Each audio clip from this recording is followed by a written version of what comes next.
नमस्कार।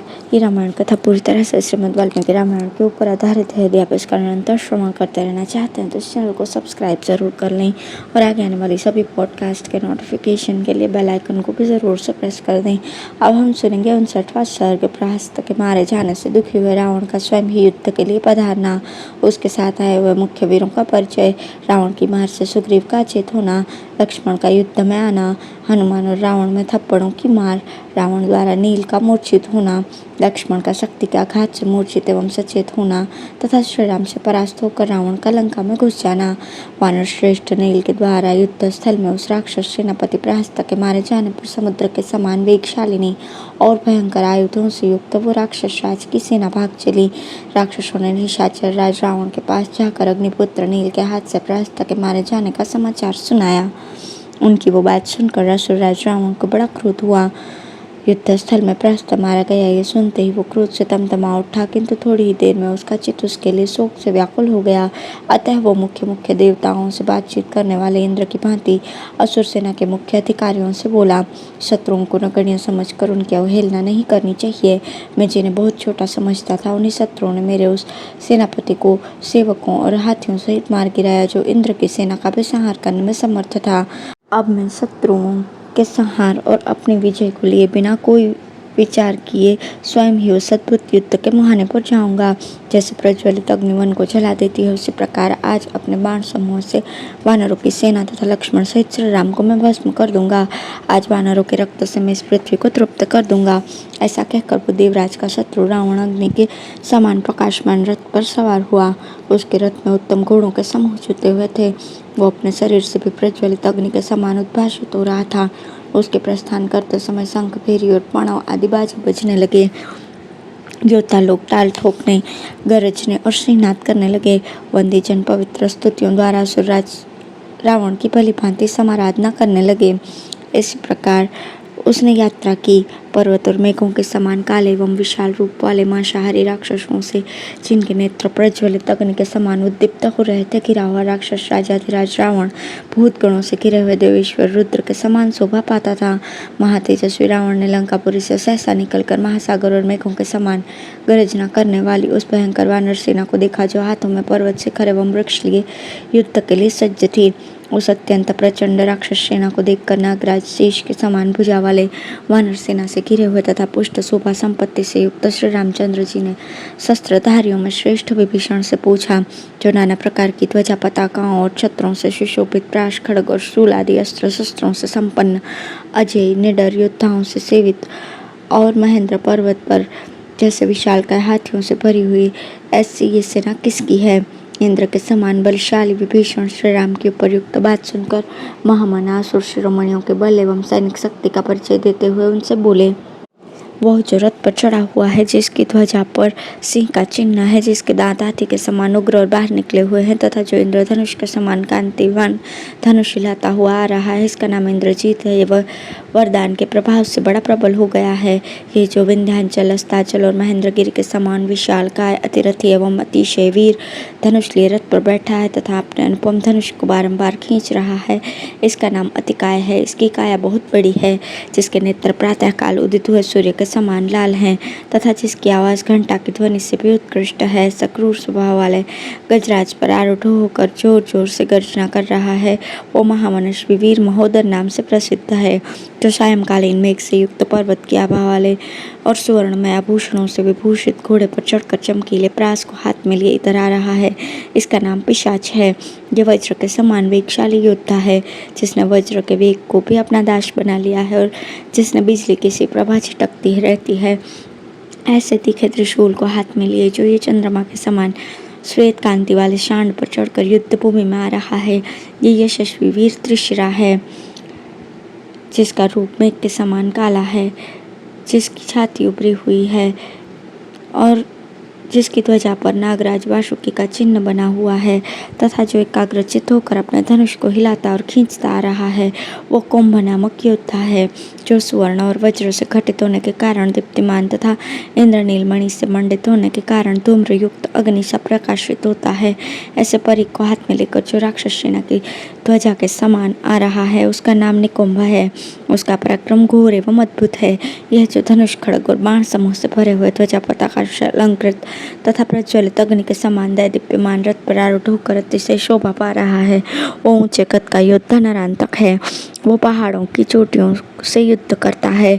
यह जो व्याघ्र, ऊंट, हाथी, हिरण और घोड़े के से मुंह वाले, चढ़ी हुई आंखों वाले तथा अनेक प्रकार के भयंकर रूपों वाले भूतों से घिरा हुआ है, जो देवताओं का भी दर्प दलन करने वाला है तथा जिसके ऊपर पूर्ण चंद्रमा के समान श्वेत एवं पतली कमानी वाला सुंदर छत्र शोभा पाता है, वही ये राक्षस महामना रावण है, जो भूतों से घिरे हुए रुद्रदेव के समान सुशोभित होता है। यह सर पर मुकुट धारण किए है। इसका मुख कानों में हिलते हुए कुंडलों से अलंकृत है। इसका शरीर गिरिराज, हिमालय और विंध्याचल के समान विशाल एवं भयंकर है। यह इंद्र और यमराज के भी घमंड को चूर करने वाला है। देखिए, यह असुरराज साक्षात सूर्य के समान प्रकाशित हो रहा है। तब शत्रुदमन श्री राम ने विभीषण को इस प्रकार उत्तर दिया, अहो, राक्षस राज रावण का तेज तो बहुत ही बड़ा चढ़ा और दीप्यमान है। रावण अपनी प्रभा से सूर्य की भांति ऐसी शोभा पा रहा है कि इसकी ओर देखना भी कठिन हो रहा है। तेजोमंडल से व्याप्त होने के कारण इसका रूप मुझे स्पष्ट दिखाई नहीं देता। इस असुरराज का शरीर जैसा सुशोभित हो रहा है ऐसा तो देवता और दानव वीरों का भी नहीं होगा। इस महाकाय राक्षस के सभी योद्धा पर्वतों के समान विशाल हैं। सभी पर्वतों से युद्ध करने वाले हैं और सबके सब चमकीले अस्त्र शस्त्र लिए हुए हैं, जो दीप्तिमान, भयंकर दिखाई देने वाला और तीखे स्वभाव वाले हैं। उन राक्षसों से घिरा हुआ ये राक्षस राज रावण देहधारी भूतों से घिरे हुए यमराज के समान जान पड़ता है। सौभाग्य की बात है कि ये पापात्मा मेरी आंखों के सामने आ गया है। सीताहरण के कारण मेरे मन में जो क्रोध संचित हुआ है उसे आज मैं इसके ऊपर छोड़ूंगा। ऐसा कहकर बल विक्रमशाली श्री राम धनुष लेकर उत्तम बाण निकालकर युद्ध के लिए डट गए। इस कार्य में लक्ष्मण ने भी उनका साथ दिया। तदंतर महामना राक्षस राज रावण ने अपने साथ आए हुए उन महाबली असुरों से कहा, तुम लोग निर्भय होकर और सुप्रसन्न होकर नगर के द्वारों और राजमार्ग के मकानों की ड्योढ़ियों पर खड़े रहो, क्योंकि वानर लोग मेरे साथ तुम सबको यहाँ आया देखकर इसे अपने लिए अच्छा मौका समझकर सहसा एकत्र होकर मेरी सुनी नगरी में, जिसके भीतर प्रवेश होना दूसरों के लिए बहुत कठिन है, घुस जाएंगे और उसे मत कर चौपट कर देंगे। इस प्रकार जब अपने मंत्रियों को विदा कर दिया और वे राक्षस उसकी आज्ञा के अनुसार उन स्थानों पर चले गए, तब रावण जैसे महामद से पूरे महासागर को विक्षुब्ध कर देता है, उसी प्रकार समुद्र जैसी वानर सेना को विदीर्ण करने लगा। चमकीले धनुष बाण लिए राक्षस राज रावण को युद्ध स्थल में सहसा आया देख वानर राज सुग्रीव ने एक बड़ा भारी पर्वत शिखर उखाड़ लिया और उसे लेकर उस निशाचर राज पर आक्रमण किया। अनेक वृक्षों और शिखरों से युक्त उस महान शैल शिखर को सुग्रीव ने रावण पर दे मारा। उस शिखर को अपने ऊपर आता देख रावण ने सहसा सुवर्ण में पंख वाले बहुत से बाण मारकर उसके टुकड़े कर दिए। उत्तम वृक्ष और शिखर वाला वो महान शैल श्रृंग जब विदीर्ण होकर पृथ्वी पर गिर पड़ा, तब राक्षस लोक के स्वामी रावण ने महान सर्प और यमराज के समान एक भयंकर बाण का संधान किया। उस बाण का वेग वायु के समान था। उससे चिंगारियां छूटती थी और प्रज्वलित अग्नि के समान प्रकाश फैलाता था। इंद्र के वज्र की भांति भयंकर वेग वाले उस बाण को रावण ने रुष्ट होकर सुग्रीव के वध के लिए चलाया। रावण के हाथों से छूटे हुए उस सायक ने इंद्र के वज्र की भांति कांतिमान शरीर वाले सुग्रीव के पास पहुंचकर उसी प्रकार वेगपूर्वक उन्हें घायल कर दिया, जैसे स्वामी कार्तिकेय की चलाई हुई भयानक शक्ति ने कौंच पर्वत को विदीर्ण कर दिया था। उस बाण की चोट से वीर सुग्रीव अचेत हो गए और आर्तनाद करते हुए पृथ्वी पर गिर पड़े। सुग्रीव को बेहोश होकर घूमकर गिरा देख उस युद्ध स्थल में आए हुए सब राक्षस बड़े हर्ष के साथ सिंहनाद करने लगे। तब गवाक्ष, गवय, सुषेण, ऋषभ, ज्योतिर्मुख और नल ये विशालकाय वानर पर्वत शिखरों को उखाड़कर असुरराज रावण पर टूट पड़े, परंतु निशाचरों के राजा रावण ने सैकड़ों तीखे बाण छोड़कर उन सबके प्रहारों को व्यर्थ कर दिया और उन वानरेश्वरों को भी सोने के विचित्र पंख वाले बाण समूह द्वारा क्षत विक्षत कर दिया। देवद्रोही रावण के बाणों से घायल होकर वे भीमकाय वानर इंद्रगण धरती पर गिर पड़े। फिर तो रावण ने अपने बाण समूह द्वारा उस भयंकर वानर सेना को आच्छादित कर दिया। रावण के बाणों से पीड़ित और डरे हुए वीर वानर उसकी मार खा खा कर जोर जोर से चित्कार करते हुए धराशायी होने लगे। रावण के सहायकों से पीड़ित होकर बहुत से वानर शरणागत वत्सल भगवान श्री राम की शरण में गए। तब धनुर्धर महात्मा श्री राम सहसा धनुष लेकर आगे बढ़े। उसी समय लक्ष्मण जी ने उनके सामने आकर हाथ जोड़कर उनसे ये यथार्थ वचन कहे, आर्य, इस दुरात्मा का वध करने के लिए तो मैं ही पर्याप्त हूँ। प्रभु, आप मुझे आज्ञा दीजिए, मैं इसका नाश करूँगा। उनकी बात सुनकर महातेजस्वी सत्य पराक्रमी श्री राम ने कहा, अच्छा लक्ष्मण, जाओ, किंतु संग्राम में विजय पाने के लिए पूर्ण प्रयत्नशील रहना, क्योंकि रावण महान वीर विक्रम से संपन्न है। यह युद्ध में अद्भुत पराक्रम दिखाता है। रावण यदि अधिक कुपित होकर युद्ध करने लगे तो तीनों लोगों के लिए इसके वेग को सहन करना कठिन हो जाएगा। तुम युद्ध में रावण के छिद्र देखना, उसकी कमजोरियों से लाभ उठाना और अपने छिद्रों पर भी दृष्टि रखना, कहीं शत्रु उनसे लाभ न उठा पाए। एकाग्रचित होकर पूरी सावधानी के साथ अपनी दृष्टि और धनुष से भी आत्मरक्षा करना। श्री रघुनाथ जी की बात सुनकर सुमित्रा कुमार लक्ष्मण उनके हृदय से लग गए और श्री राम का पूजन एवं अभिवादन करके वे युद्ध के लिए चल दिए। उन्होंने देखा रावण की भुजाएं हाथी के सुंड दंड के समान हैं। उसने बड़ा भयंकर एवं दीप्तिमान धनुष उठा रखा है और बाण समूहों की वर्षा करके वानरों को ढकता है तथा उसके शरीरों को छिन्न भिन्न कर देता है। रावण को इस प्रकार पराक्रम करते देख महातेजस्वी पवन पुत्र हनुमान जी उसके बाण समूहों का निवारण करते हुए उसकी ओर दौड़े। उसके रथ के पास पहुंचकर अपना दायां हाथ उठाकर बुद्धिमान हनुमान ने रावण को भयभीत करते हुए कहा, निशाचर, तुमने देवता, दानव, गंधर्व, यक्ष और राक्षसों से न मारे जाने का वर प्राप्त कर लिया है, परंतु वानरों से तो तुम्हें भय है ही। देखो, 5 उंगलियों से युक्त ये मेरा दाहिना हाथ उठा हुआ है। तुम्हारे शरीर में चिरकाल से जो जीवात्मा निवास करता है उसे आज ये इस देह से अलग कर देगा। हनुमान जी का यह वचन सुनकर भयानक पराक्रमी रावण के नेत्र क्रोध से लाल हो उठे और उसने रोषपूर्वक कहा, वानर, तुम निशंक होकर शीघ्र मेरे ऊपर प्रहार करो और सुस्थिर यश प्राप्त कर लो।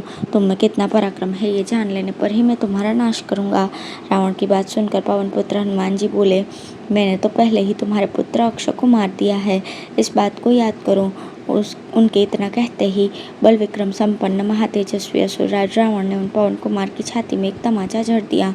उस थप्पड़ की चोट से हनुमान जी बारंबार इधर उधर चक्कर काटने लगे, किंतु वे बड़े बुद्धिमान और तेजस्वी थे, अतः 2 ही घड़ी में अपने को सुस्थिर करके खड़े हो गए। फिर उन्होंने भी अत्यंत कुपित होकर उस देवद्रोही को थप्पड़ से ही मारा। उन महात्मा वानर के थप्पड़ की मार खाकर दशमुख रावण उसी प्रकार कांप उठा जैसे भूकंप आने पर पर्वत हिलने लगता है। संग्राम भूमि में रावण को थप्पड़ खाते देख ऋषि, वानर, सिद्ध, देवता और असुर सभी हर्षध्वनि करने लगे। तदंतर महातेजस्वी रावण ने संभल कर कहा, शाबाश वानर, शाबाश, तुम पराक्रम की दृष्टि से मेरे प्रशंसनीय प्रतिद्वंदी हो। रावण के ऐसा कहने पर पवन कुमार हनुमान ने कहा, रावण, तू अब भी जीवित है, इसलिए मेरे पराक्रम को धिक्कार है। दुर्बुद्धे, अब तुम एक बार और मुझ पर प्रहार करो, बढ़ बढ़कर बातें क्यों कर रहे हो। तुम्हारे प्रहार के पश्चात जब मेरा मुक्का पड़ेगा तब वो तुम्हें तत्काल यमलोक पहुंचा देगा। हनुमान जी की इस बात से रावण को क्रोध हुआ, उसकी आंखें लाल हो गईं। उस पराक्रमी राक्षस ने बड़े यत्न से दाहिना मुक्का तानकर हनुमान जी की छाती में वेगपूर्वक प्रहार किया। छाती में चोट लगने पर हनुमान जी पुनः विचलित हो उठे। महाबली हनुमान जी को उस समय विह्वल देखकर अतिरथी रावण रथ के द्वारा शीघ्र ही नील पर जा चढ़ा। राक्षसों के राजा प्रतापी दशग्रीव ने शत्रुओं के मर्म को विदीर्ण करने वाले सर्पतुल्य भयंकर बाणों द्वारा वानर सेनापति नील को संताप देना आरंभ किया। उसके बाण समूह से पीड़ित हुए वानर सेनापति नील ने उस असुरराज पर एक ही हाथ से पर्वत का एक शिखर उठाकर चलाया। इतने में ही तेजस्वी महामना हनुमान जी भी संभल गए और पुनः युद्ध की इच्छा से रावण की ओर देखने लगे।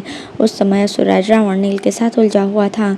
हनुमान जी ने उससे रोषपूर्वक कहा, ओ राक्षस, इस समय तुम दूसरे के साथ युद्ध कर रहे हो, अतः अब तुम पर धावा करना मेरे लिए उचित नहीं होगा। उधर महातेजस्वी रावण ने नील के चलाए हुए पर्वत शिखर पर तीखे अग्रभाग वाले 7 बाण मारे, जिससे वो टूट फूट कर पृथ्वी पर गिर गया। उस पर्वत शिखर को बिखरा हुआ देख शत्रुवीरों का संहार करने वाले वानर सेनापति नील प्रलय काल की अग्नि के समान क्रोध से प्रज्वलित हो उठे। उन्होंने युद्ध स्थल में अशोकर्ण, साल, खिले हुए आम्र तथा अन्य नाना प्रकार के वृक्षों को उखाड़ उखाड़ कर रावण पर चलाना आरंभ किया। रावण ने उन सब वृक्षों को सामने आने पर काट गिराया और अग्निपुत्र नील पर बाणों की वर्षा की। जैसे मेघ किसी महान पर्वत पर जल की वर्षा करता है, उसी प्रकार रावण ने जब नील पर बाण समूहों की वर्षा की, तब वे छोटा सा रूप बनाकर रावण की ध्वजा के शिखर पर चढ़ गए। अपनी ध्वजा के ऊपर बैठे हुए अग्निपुत्र नील को देखकर रावण क्रोध से जल उठा और उधर नील जोर जोर से गर्जना करने लगे। नील को कभी रावण की ध्वजा पर, कभी धनुष पर और कभी मुकुट पर बैठा देख श्री राम, लक्ष्मण और हनुमान जी को भी बड़ा विस्मय हुआ।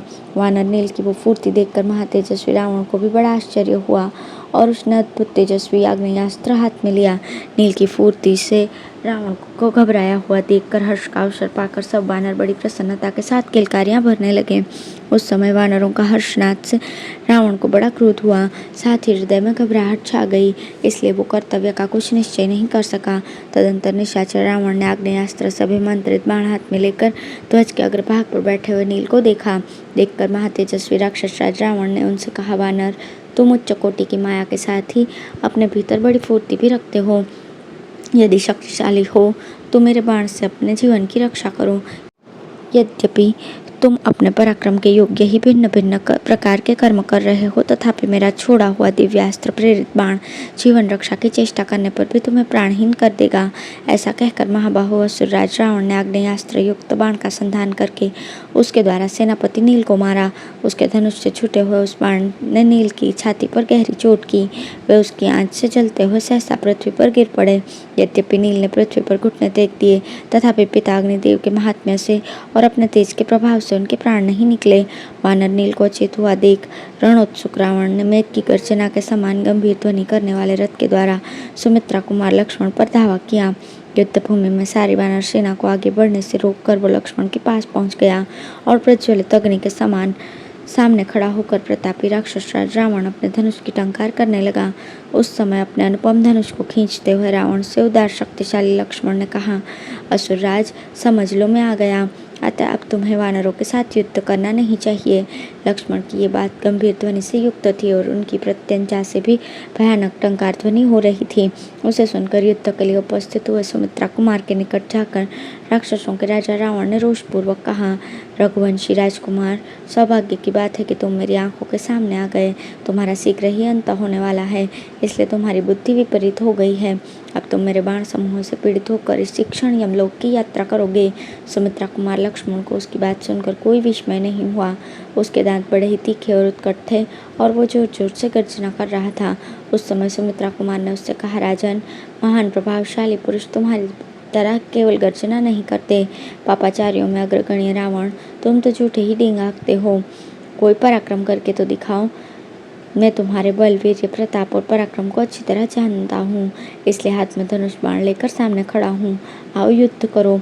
व्यर्थ बातें बनाने से क्या होगा।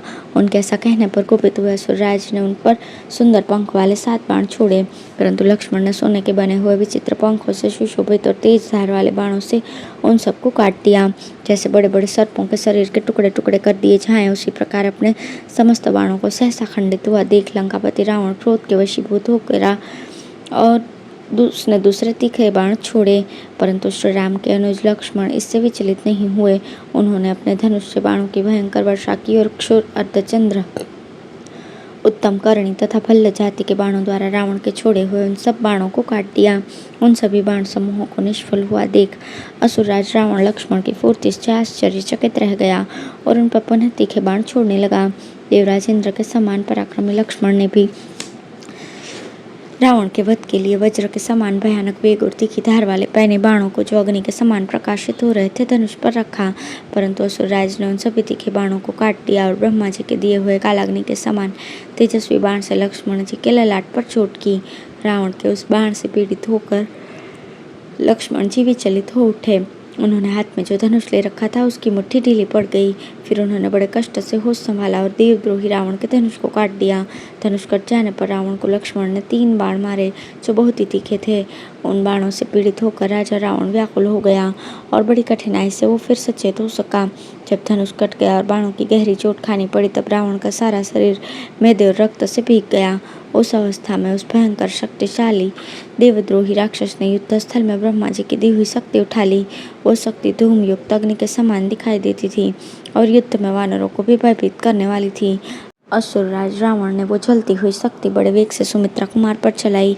अपनी ओर आती हुई उस शक्ति पर लक्ष्मण ने अग्नितुल्य तेजस्वी बहुत से बाणों और अस्त्रों का प्रहार किया, तथापि वो शक्ति दशरथ कुमार लक्ष्मण के विशाल वक्षस्थल में घुस गई। रघुकुल के प्रधान वीर लक्ष्मण यद्यपि बड़े शक्तिशाली थे, तथापि उस शक्ति से आहत होकर पृथ्वी पर गिर पड़े और जलने से लगे। उन्हें विह्वल हुआ देख राजा रावण सहसा उनके पास जा पहुंचा और उनको वेग पूर्वक अपनी दोनों भुजाओं से उठाने लगा। जिस रावण में देवताओं सहित हिमालय, मंदराचल, मेरुगिरी अथवा तीनों लोकों को भुजाओं द्वारा उठा लेने की शक्ति थी, वही भरत के अनुज लक्ष्मण को उठाने में समर्थ न हो सका। ब्रह्मा की शक्ति से छाती में चोट खाने पर भी लक्ष्मण जी ने भगवान विष्णु के अचिंत्य अंश रूप से अपना चिंतन किया। अतः देव शत्रु रावण दानवों का दर्प चूर करने वाला लक्ष्मण को अपनी दोनों भुजाओं में दबाकर हिलाने में भी समर्थ न हो सका। इसी समय क्रोध से भरे हुए वायुपुत्र हनुमान जी रावण की ओर दौड़े और अपने वज्र सरीखे मुक्के से रावण की छाती में मारा। उस मुक्के की मार से असुरराज रावण ने धरती पर घुटने टेक दिए। वो कांपने लगा और अंततः गत्वा गिर पड़ा। उसके मुख, नेत्र और कानों से बहुत सा रक्त गिरने लगा और वो चक्कर काटता हुआ रथ के पिछले भाग में निश्चित होकर जा बैठा। वो मूर्छित होकर अपनी सुध खो बैठा। वहां भी वो स्थिर न रह सका, तड़पता और छटपटाता रहा। समरांगण में भयंकर पराक्रमी रावण को अचेत हुआ देख ऋषि, देवता, असुर और वानर हर्षनाद करने लगे। इसके पश्चात तेजस्वी हनुमान रावण पीड़ित लक्ष्मण को दोनों हाथों से उठाकर श्री रघुनाथ जी के निकट ले आए। हनुमान जी के सौहार्द और उत्कट भक्ति भाव के कारण लक्ष्मण जी उनके लिए हल्के हो गए। शत्रुओं के लिए तो वे अभी भी अकंपनीय थे, वे उन्हें हिला नहीं सकते थे। युद्ध में पराजित हुए लक्ष्मण को छोड़कर वो शक्ति पुनः रावण के रथ पर लौट आई। थोड़ी देर में होश आने पर महातेजस्वी रावण ने फिर विशाल धनुष उठाया और पहने बाण हाथ में लिए। शत्रुसूदन लक्ष्मण जी भी भगवान विष्णु के अचिंतनीय अंश रूप से अपना चिंतन करके स्वस्थ और निरोग हो गए। वानरों की विशाल वाहिनी के बड़े बड़े वीर मार गिराए गए। ये देखकर रणभूमि में रघुनाथ जी ने रावण पर धावा किया। उस समय हनुमान जी ने उनके पास आकर कहा, प्रभु, जैसे भगवान विष्णु गरुड़ पर चढ़कर दैत्यों का संहार करते हैं, उसी प्रकार आप मेरी पीठ पर चढ़कर उस राक्षस को दंड दें। पवन कुमार की कही हुई ये बात सुनकर श्री रघुनाथ जी सहसा उन महाकाव्य हनुमान जी की पीठ पर चढ़ गए। महाराज श्री राम ने समरांगण में रावण को रथ पर बैठा देखा। उसे देखते ही महातेजस्वी श्री राम रावण की ओर इसी प्रकार दौड़े जैसे कुपित हुए भगवान विष्णु अपना चक्र उठाए विरोचन कुमार बलि पर टूट पड़े थे। उन्होंने अपने धनुष की तीव्र टंकार प्रकट की, जो वज्र की गड़गड़ाहट से भी अधिक कठोर थी। इसके पश्चात श्री रामचंद्र जी राक्षस राज रावण से गंभीर वाणी में बोले, राक्षसों में बाघ बने हुए रावण, खड़ा रह। मेरा ऐसा अपराध करके तू कहाँ जाकर प्राण संकट से छुटकारा पा सकेगा? यदि तू इंद्र, यम अथवा सूर्य के पास, ब्रह्मा, अग्नि या शंकर के समीप अथवा 10 दिशाओं में भागकर चाहेगा तो भी अब मेरे हाथ से जीवित नहीं बच सकेगा। तूने आज अपनी शक्ति के द्वारा युद्ध में जाते हुए जिन लक्ष्मणों का हत किया और जो उस शक्ति की चोट से सहसा मूर्छित हो गए थे, उन्हीं के इस तिरस्कार का बदला लेने के लिए मैं आज युद्ध भूमि में उपस्थित हुआ हूँ। मैं पुत्र पौत्रों सहित तेरी मौत बनकर आया हूँ। रावण, तेरे सामने खड़े हुए इस रघुवंशी राजकुमार ने ही अपने बाणों द्वारा जनस्थान निवासी उन 14,000 राक्षसों का संहार कर दिया था, जो अद्भुत एवं दर्शनीय योद्धा थे और उत्तम उत्तम अस्त्र शस्त्रों से संपन्न थे। श्री रामचंद्र जी की ये बात सुनकर महाबली असुरराज रावण महान रोष से भर गया। उसे पहले के वैर का स्मरण हो आया और उसने कालाग्नि की शिखा के समान दीप्तिशाली बाणों द्वारा रणभूमि में श्री रघुनाथ जी का वाहन बने हुए महान वेगशाली वायुपुत्र हनुमान को अत्यंत घायल कर दिया। युद्ध स्थल में उस राक्षस के सहायकों से आहत होने पर भी स्वाभाविक तेज से संपन्न हनुमान जी का शौर्य और भी बढ़ गया।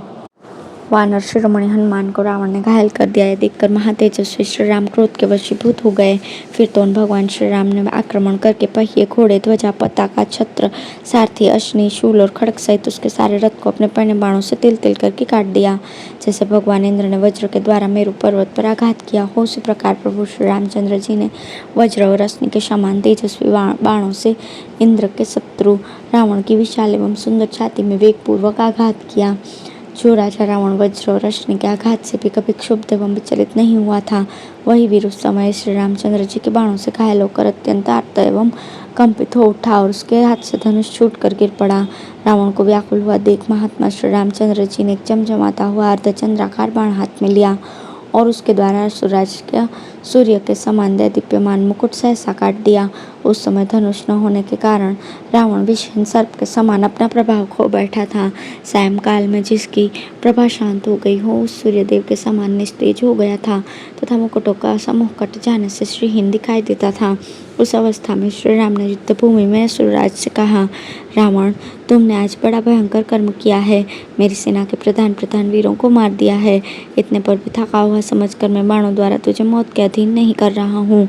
असुरराज, मैं जानता हूँ कि तू युद्ध से पीड़ित है, इसलिए आज्ञा देता हूँ, जा लंका में प्रवेश करके कुछ देर विश्राम कर ले, फिर रथ और धनुष के साथ निकलना।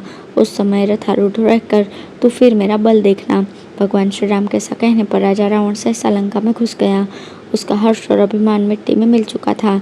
धनुष काट दिया गया था, घोड़े तथा सारथी मार डाले गए थे, महान किरीट खंडित हो चुका था और वह स्वयं भी बाणों से बहुत पीड़ित था। देवताओं और दानवों के शत्रु महाबली असुरराज रावण के लंका में चले जाने पर लक्ष्मण सहित श्री राम ने उस महायुद्ध के मुहाने पर वानरों के शरीर से बाण निकाले। देवराज इंद्र का शत्रु रावण जब युद्ध स्थल से भाग गया तब उसके पराभव का विचार करके देवता, असुर, भूत, दिशाएं, समुद्र, ऋषिगण, बड़े बड़े नाग तथा भूचर और जलचर प्राणी भी बहुत प्रसन्न हुए। इस प्रकार श्री वाल्मीकि निर्मित आर्ष रामायण आदि काव्य के युद्ध कांड में 59वां सर्ग पूर्ण हुआ। धन्यवाद।